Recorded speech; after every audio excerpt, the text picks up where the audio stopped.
Good morning guys. So, mag-ayos ako today kasi exam namin sa contemporary. And I'm using the BHA Miracle Toner. Ayan. Pangtanggal ko lang siya ng mga makeup na tira-tira.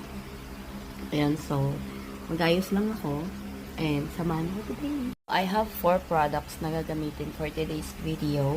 The first one that I'm going to use is the moisturizer. Wala na to guys, inaubos ko na lang talaga siya. And then the second one is na merong SPF 50 which is the Skin Aqua. And then the third one is oh my god, may lubo ko. Roshiyota, ay no, this one, the Beauty Soft and Bright. 2-in-1 na siya guys. Ang lagay natin dito para magpantay yung ating skin.